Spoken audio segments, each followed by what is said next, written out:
इस वीडियो में मैं आप लोगों को कुछ टिप्स देने वाला हूं आपके अगले जॉब इंटरव्यू के लिए और इन टिप्स से आपका इंटरव्यू बहुत अच्छा जाने वाला है। मुझे पता है काफ़ी लोग आप लोगों में से प्लेसमेंट्स के लिए भी बैठ रहे होंगे कॉलेज में, तो ये आपके लिए भी काफ़ी हेल्पफुल रहेगा। और मुझे पता है कि हो सकता है आप लोग इंटरव्यू के बारे में बहुत ज़्यादा स्ट्रेस्ड हो और ये बहुत नेचुरल है ऐसा फील करना, लेकिन मैं याद दिलाना चाहता हूँ आप लोगों को कि किसी भी इंटरव्यू को एंटर करने से पहले ये याद रखिएगा कि दुनिया ख़त्म नहीं हो जाएगी।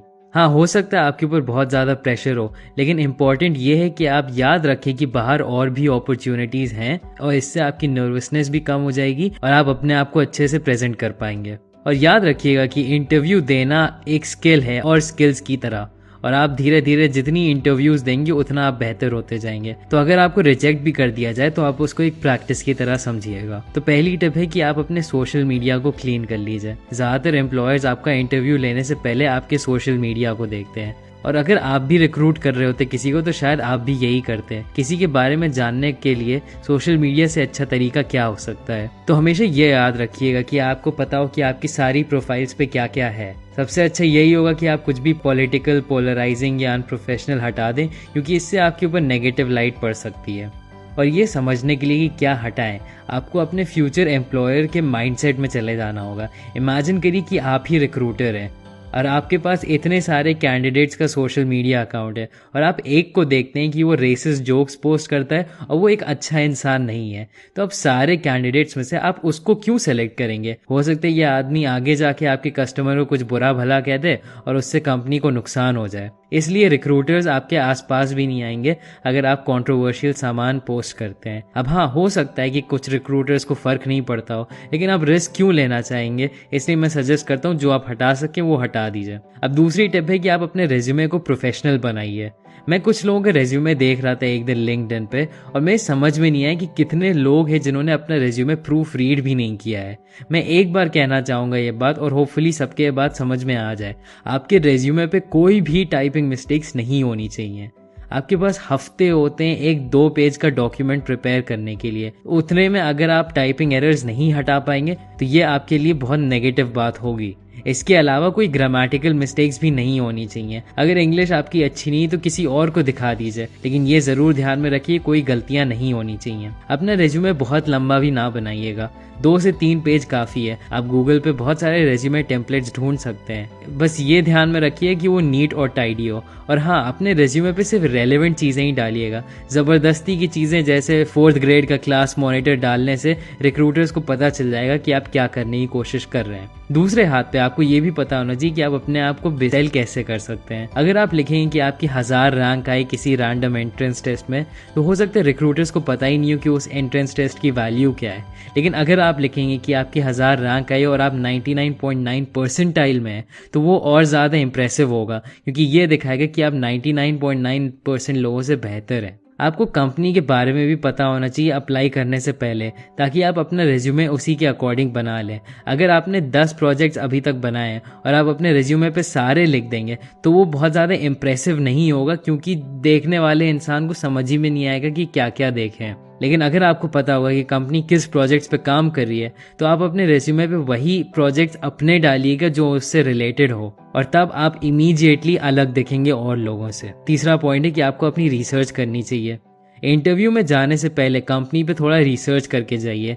फाउंडर्स और सीईओ का नाम पता कर लीजिए, उनका मिशन स्टेटमेंट पता कर लीजिए। आपको ये दिखाना होगा कि आप उस कंपनी के लिए बेस्ट फिट हैं जो वो ढूंढ सकते हैं, और इसके लिए आपको उनके बारे में हर चीज़ पता होनी चाहिए। कभी कभी कंपनीज आपको उनका नाम भी बता देती हैं जो आपके इंटरव्यूअर रहेंगे, तो आप लिंक्डइन पे जाके उनके ऊपर भी थोड़ी रिसर्च कर सकते हैं। हो सकता है वो आपके कॉलेज के ही एक्स स्टूडेंट हो, या हो सकता है आपके काफ़ी कॉमन कनेक्शंस हो। अब इंटरव्यू के दौरान ये दिखाने की ज़रूरत नहीं कि आपको उनके बारे में सब पता है, लेकिन बस उनके बारे में कुछ चीज़ें जानने से आपकी टेंशन कम हो जाएगी और आप और ज़्यादा प्रिपेयर्ड रहेंगे।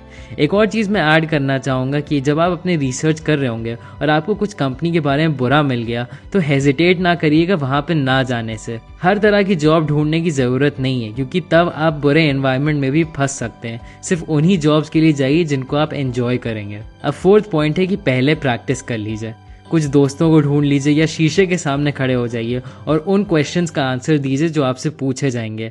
हर उस क्वेश्चन का जवाब सोच लीजिए जो आपसे इंटरव्यूअर पूछ सकता है, चाहे टेक्निकल या एचआर क्वेश्चंस। अगर आपके कॉलेज के लास्ट ईयर में बुरे ग्रेड्स आए तो उसका एक्सप्लेनेशन सोच लीजिए। अगर आपने कॉलेज के बाद 1 साल का ब्रेक लिया था तो उसका भी एक्सप्लेनेशन सोच लीजिए। सबसे बुरा यही लगेगा कि आपको एम्प्लॉयर ने पूछा कि आप क्यों वहाँ पे काम करना चाहते हैं और आप ब्लैकआउट कर गए और आपके पास कोई आंसर ही नहीं रहा। और आपको घिसे पिटे आंसर भी देने की कोई ज़रूरत नहीं है। रिक्रूटर्स 100 से ज़्यादा लोगों से हर साल बात करते हैं और उन्होंने सारे आंसर सुन रखे होते हैं। तो अगर वो आपसे पूछें कि व्हाट आर योर वीकनेसेस और आप बस ये रिप्लाई करेंगे कि मेरी कोई वीकनेसेस ही नहीं है या मैं एक परफेक्शनिस्ट हूँ, तो ये प्रिपेयर्ड और फेक आंसर लगेगा। सोचिए अपने बारे में कि आप कौन हैं और वही पार्ट्स दिखाइए कंपनी को जिससे कंपनी को लगे कि आप एक गुड फिट हैं। अगर कंपनी काफ़ी ज़्यादा चैरिटी करती है और डिसेबल्ड चिल्ड्रन की हेल्प करती है तो आपको उसके बारे में बात करनी चाहिए। आप उनको बताइए कि ये पार्ट मुझे आपकी कंपनी का पसंद है और ये मेरे मॉरल से कैसे रिलेट कर सकता है। अब 5th पॉइंट है कि पॉजिटिव बॉडी लैंग्वेज आपको रखनी चाहिए। बॉडी लैंग्वेज सबसे बड़ा फैक्ट है जो आपको या तो जॉब मिलने में हेल्प कर सकता है या आपकी जॉब छीन सकता है। हम लोग एक दूसरे के बारे में बॉडी लैंग्वेज से काफ़ी चीज़ें सबकॉन्शियसली समझ लेते हैं। तो अगर आप अपने इंटरव्यूअर को बताएंगे कि आप बहुत पॉजिटिव इंसान हैं लेकिन आपकी बॉडी लैंग्वेज दिखा रही कि आप अपने हाथ क्रॉस करे हुए हैं और आप बहुत ही बुरे मूड में हैं, तो आपको जॉब नहीं मिलेगी। मैं बॉडी लैंग्वेज पे एक सेपरेट वीडियो बनाने वाला हूँ फ्यूचर में, तो सब्सक्राइब बटन को ज़रूर क्लिक करिएगा ताकि आप वो वीडियो मिस ना करें। लेकिन अभी के लिए आपको बस थोड़ी चीज़ें ध्यान में रखनी होंगी। पहली बात है कि फर्स्ट इंप्रेशन बहुत इंपॉर्टेंट होता है। अगर आप रूम में गिरते पड़ते आएंगे और आप अपनी सीट नहीं ढूंढ पा रहे हैं तो ये ऑलरेडी नेगेटिव चीज़ हो जाती है। रूम में कॉन्फिडेंटली आइए, आई कॉन्टैक्ट बनाइए और अगर अप्रोप्रिएट हो तो लोगों से हाथ मिला लीजिए, स्माइल करिए और डिसेंट आई कॉन्टैक्ट रखिए। अब इसके अलावा अपने सारे डॉक्यूमेंट्स एक नीट फोल्डर में रखिए, हर चीज़ ऑर्गेनाइज रखिए। अगर आपके इंटरव्यूअर ने आपसे कुछ मांगा और आप ढूंढ नहीं पा रहे तो ये भी एक बुरा इंप्रेशन देता है। हमेशा ढंग का वॉल्यूम यूज़ करिएगा बोलते टाइम। आपकी आवाज़ ना ही बहुत लाउड होनी चाहिए ना ही बहुत क्वाइट। इस तरीके से बोलिएगा ताकि इंटरव्यूअर को आपकी सारी बातें समझ में आए। और हमेशा बोलते टाइम गहरी सांसें लीजिएगा, इससे आपका स्ट्रेस भी कम हो जाएगा और ये भी बात पक्की हो जाएगी कि आप बोलते बोलते सांस के लिए रुकना ना पड़े आपको। और कभी भी बहुत जल्दी बोलने की ज़रूरत नहीं है और हमेशा उनकी बातें ध्यान से सुनिए। और जब आप सुन रहे होंगे तो अटेंटिव दिखिए ज़रूर, अपना हेड नॉड करिए, आई कांटेक्ट बनाइए और अपने इंटरव्यूअर को कभी भी इंटरप्ट नहीं करिएगा। ये बहुत बुरी चीज़ होती है। कभी भी अपने इंटरव्यूअर का ईगो नहीं हर्ट करिएगा। अगर वो कुछ गलत बात बोल दें तो उसको जाने दीजिए या उसको बहुत पोलाइटली करेक्ट कर दीजिएगा, लेकिन कभी भी ये दिखाने की कोशिश नहीं करी कि आप उनसे ज़्यादा स्मार्ट हैं या बहुत आप ओवर क्वालिफाइड हैं, क्योंकि ये बहुत नेगेटिव चीज़ होती है। अब 6 पॉइंट है कि आप वेन्यू में हर किसी के साथ अच्छा बिहेवियर रखिएगा।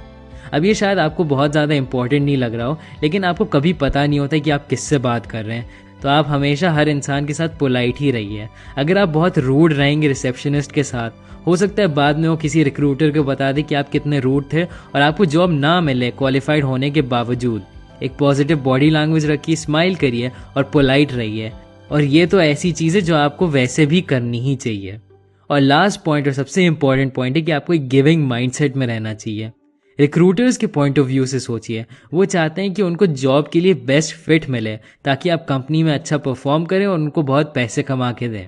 बिजनेसेस के लिए सबसे बड़ी कॉस्ट होती है एम्प्लॉय टर्नओवर, मतलब कितने लोग जॉब छोड़ देते हैं। तो वो चाहते हैं कि आप लॉन्ग टर्म के लिए उनके साथ रहें। अगर वो आपसे पूछें कि आप अपने आप को 5 साल में कहाँ देखते हैं और आप कहें कि हाँ मैं तो अपना बिजनेस स्टार्ट करने वाला हूँ, तो ये उनके लिए नेगेटिव होगा, क्योंकि इसका मतलब है कि आप ज़्यादा दिनों तक वहाँ पे रहेंगे ही नहीं। तो उनके पॉइंट ऑफ व्यू से सोचिए और कंपनी को जितनी वैल्यू दे सकते हैं उस हिसाब से सोचिए आप। इसीलिए आपको अपनी रिसर्च करके जानी चाहिए। पता लगा लीजिए कंपनी का कल्चर कैसा है, कि वहाँ के लोग कैसे हैं। आप उनको ये दिखाइए कि आप क्विक लर्नर हैं और आप अडाप्ट कर सकते हैं और आपके लाइफ के गोल्स उस कंपनी के गोल्स के साथ बहुत अच्छे से मैच करते हैं। अब हाँ, ये मुश्किल हो सकता है करना अगर आप बहुत ही बोरिंग डेस्क जॉब के लिए अप्लाई कर रहे हैं या आप ऐसी जगह जा रहे हैं जहाँ पे आप रुकना नहीं चाहते हैं। इसीलिए आपको सही कंपनीज में अप्लाई करना चाहिए। उन कंपनीज में ना जाइए जहाँ पे आप रुकना ही नहीं चाहेंगे। उसी तरीके से उन कंपनीज में भी ना जाइए जहाँ पे आप बहुत डिप्रेस हो जाएंगे। लेकिन अगर आपके पास और कोई ऑप्शन नहीं है तो हमेशा ये याद रखिए कि उनको दिखाइए कि आप लॉन्ग टर्म के लिए और आप कमिटेड हैं कि आप कंपनी को जितनी वैल्यू हो सकते हैं उतनी देंगे। ये आपको जॉब सिक्योर करने में बहुत हेल्प करेगा। इस वीडियो के लिए बस इतना ही और मैं होप करता हूँ कि आपने इस वीडियो से कुछ नया सीखा, और अगर ऐसा है तो प्लीज़ उस लाइक बटन को क्लिक करिएगा और सब्सक्राइब करिए ऐसे ही वीडियोज़ और देखने के लिए। Thanks for watching.